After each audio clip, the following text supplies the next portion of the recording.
સુરેન્દ્રનગર જિલ્લાના વઢવાણના લવજીભાઈ પરમારને દેશનો પ્રતિષ્ઠિત પદ્મશ્રી એવોર્ડ એનાયત કરવાની જાહેરાત ભારત સરકાર દ્વારા કરવામાં આવી છે। તેમને આ સન્માન 700 વર્ષ જૂની ટાંગલિયા હટવણાટ કળાને જીવંત રાખવા અથાગ પ્રયાસો બદલ આપવામાં આવ્યું છે। છેલ્લા 40 વર્ષથી લવજીભાઈ પરમારે આ પરંપરાગત કળાને માત્ર જાળવી જ નથી પરંતુ તેને વધુ વિકસાવી છે। તેમણે 150 થી વધુ કારીગરોને આ કળા શીખવાડી છે। આ અંગે ઝાલાવાડના પદ્મશ્રી એવોર્ડ વિજેતા લવજીભાઈ પરમારે જણાવ્યું કે છેલ્લા 40 વર્ષથી લુપ્ત થતી ટાંગલિયા વટાણકામ કામગીરી કરું છું। આ કામગીરીમાં મેં 150 થી વધુ લોકોને અત્યાર સુધીમાં રોજગારી આપી છે, જેમાં 40 જેટલી તો મહિલાઓ જ છે। આમાં મહિલાઓ પણ કામ કરે છે અને સરકાર તરફથી અમને અત્યાર સુધી 5 થી 6 જેટલી હેન્ડલૂમની સહાય મળી છે।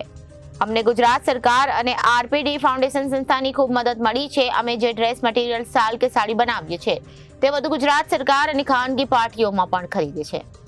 મને પદ્મશ્રી એવોર્ડ માટે સન્માનિત કરવામાં આવ્યો છે।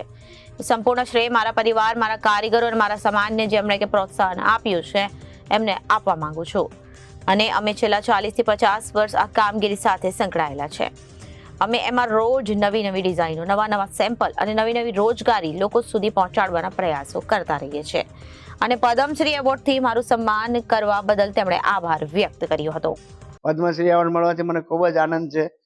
અમારા કુટુંબો, મારા સમાજના માણસો ખૂબ જ આનંદ અનુભવી રહ્યા છીએ અમે, અને આ કલાને વધુ પ્રોત્સાહન મળે એવી હું પ્રયાસ કરીશ અને સરકારશ્રી તરફથી જે મને નવાજવામાં આવ્યો છે, જે મને પદ્મશ્રી આપવામાં આવ્યો છે એ બદલ હું એમનો ખૂબ ખૂબ આભાર માનું છું। મારું નામ પરમાર મુકેશ છે અને હું આ ટાંગલિયા કલા સાથે સંકળાયેલો છું અને જે ભારત સરકારે જે મારા પપ્પાને પદ્મશ્રી એનાયત જાહેર કર્યો છે તે માટે હું ભારત સરકારનો આભારી છું। અને આ અમારી કલા 700 વર્ષ જૂની કલા છે।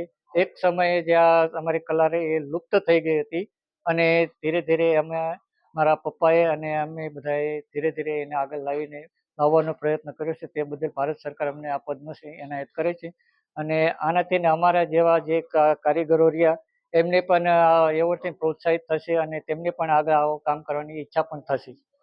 રિપોર્ટર મહેશભાઈ ઉતેરી, એબીસી ન્યૂઝ, સુરેન્દ્રનગર।